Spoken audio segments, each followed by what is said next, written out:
trouble for you tonight. I thought you were talking about my raid. Whatever doesn't get me arrested. Yeah. My name is Carolyn Lubner. I came here from Miles City to do some comedy. Oh, yeah. I've only been doing comedy about 1.5 years now. But you know, when I think about it, I've had more stage time as a PTO mom and a den leader than I have as a comic. Whenever you start trying to do comedy and go to other towns, they ask for like a little bio of you. And I'm struggling with this. They said keep it short and simple. So mine was simply, I was in the Navy, I was a stripper, I was a mom, I was divorced, and now I'm a comic.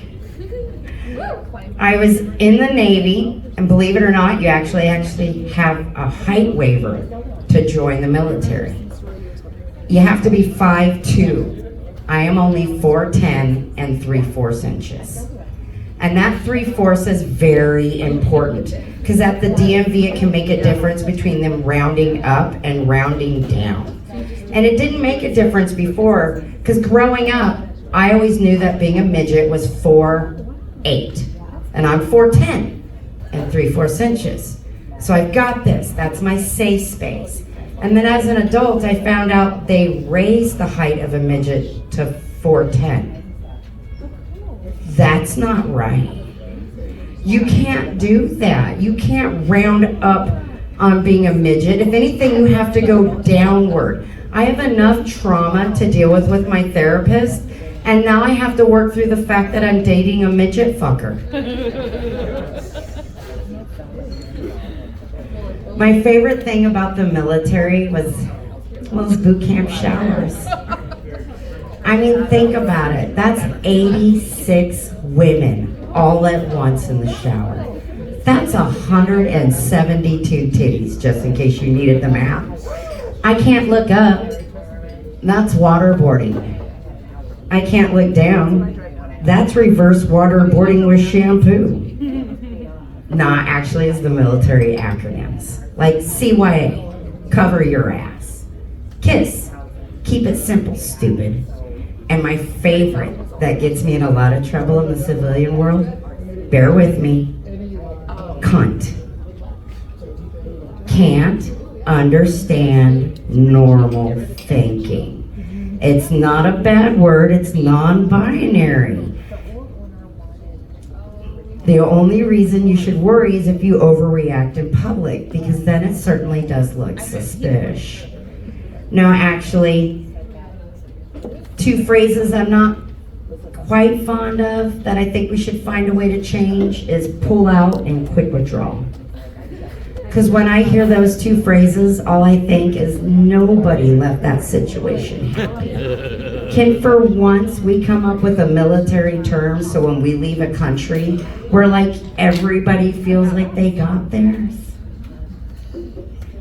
I am really excited about women in the military and how far we've come, how we can do everything men can do. And we should, except for one place, submarines. There is no way you're gonna get 120 people to go under the water together and nobody get pregnant. My ship couldn't even go out to sea for 2 weeks. You can't put all women in a sub by themselves. We'll fucking kill each other. We're evil that way. The only ones coming up are the ones in menopause. And that's because we no longer give a fuck.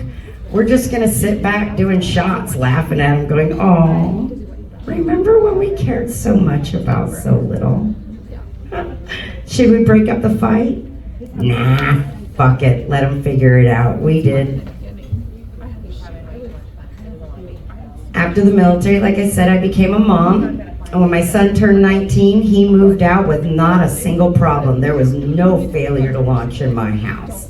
And I had other mothers actually calling me going, how did you get him to move out? Mine's still in the basement playing Call of Duty, drinking White Claw. I was like, simple. I beat him when he was little. Not too much. Not so much that he like flinches if somebody moves too fast. But just enough where he's afraid to be lippy. Not seriously, I was just very involved. Not like a helicopter mom or a butt plug mom. Speaking of butt plugs, have you seen these ones that light up? I think they would be amazing for night walking and night jogging, simply for safety reasons. It doesn't have to be sexual, unless you want it to be. I'm not gonna yuck your yum. I was a den leader for my son, all the way up until some of the other moms found out I used to be a stripper. And then all of a sudden I was immoral and shouldn't be near little boys. And all I could think is, calm down. I was a stripper, not a priest. The mom who turned me in actually got busted stealing from the pack. And all I could think was, fuck, at least I would have learned any money I would have left with. I was that sneaky mom, always popping in with treats, dropping them off and lingering in the doorway. That way I could eavesdrop and know exactly what's going on in his world. And it worked pretty good, but it backfired really bad once. They were all sitting around the computer giggling, and they invited me over. Mom, you gotta come see this. So I went over. 2 girls, 1 cup. Yeah, if you haven't seen it, don't Google it, don't look for it, just accept the fact that if it wasn't for the fact that I saw a donkey show in Tijuana, I would have beat the shit out of him, because that was way worse. I also got a divorce about 1.5 years ago. I moved to Miles City. Woo, thank you. I learned that divorce is not death. It is actually a rebirth. And it's a chance to learn new things that you didn't even know you needed to learn. Here's some examples. I learned that living in Colorado and in Wyoming, I thought I knew what winter was. And then I moved to Miles City and realized, oh no, I didn't know shit. I woke up one morning and asked Alexa, Alexa, what's the wind chill outside? Because fuck the temperature, the wind chill determines how many layers you wear. And she said -40 degrees with a high of -13-degree wind chill. I learned what hoarfrost was. And that stuff is beautiful and amazing. And I was like, how long does it stay? And they're like, till it warms up. It stayed all fucking day. My internet keeps freezing. My fucking serotonin was freezing. And having your internet freeze in the middle of your therapy session is never a good thing. Because you're like in the middle of divulging something and working through some dark shit, and then she freezes with the most fucked up look on her face ever, and you're sitting there wondering, did I break her? Should I stop talking? Have I said too much? Ah, fuck it, let's keep working it. Just to find out at the end that she actually was frozen, and now you gotta say all that shit all over again. I learned that this is very embarrassing, but I'm willing to humiliate myself for the comedy. I learned that cows have teeth. Yeah, I know. I can walk and breathe at the same time, I promise. I grew up in like big cities and whatnot, and when I saw cattle, they were like mini fences away. You don't see them up close. And in Miles City, they do the Beef Breeders Show, and they line up all of Main Street with cattle. So I'm running along there all excited like an 8-year-old with the kids, like, oh my God, look at them. Some are furry, some of them aren't. They get some big horns, they're so cool. And then one reached down with their tongue and pulled up some hay into its mouth, and I saw its teeth. And I froze. I ran right over to my boyfriend Dusty and was like, oh my God, Dusty, cows have teeth. And he went, what? So I started to repeat it slower, thinking maybe he just didn't hear me. So I said, cows have, and he stopped me and went, no. Do you mean to tell me you didn't know cows had fucking teeth? And I was like, don't say that so loud. There's people around, they'll look. And he's like, honey, they're already all looking, it's too late.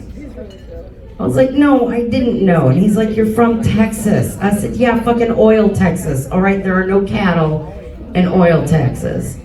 The other thing I learned was, did you know horses' tails don't go all the way down like a dog or a cat's? The bone only goes a little bit, and then the rest is all hair. I always thought that they actually just braided the hair around the tail. And I did feel really dumb for being incorrect about this till I went to Fort Collins and told one of my friends, and she's like, oh my God, I thought so too.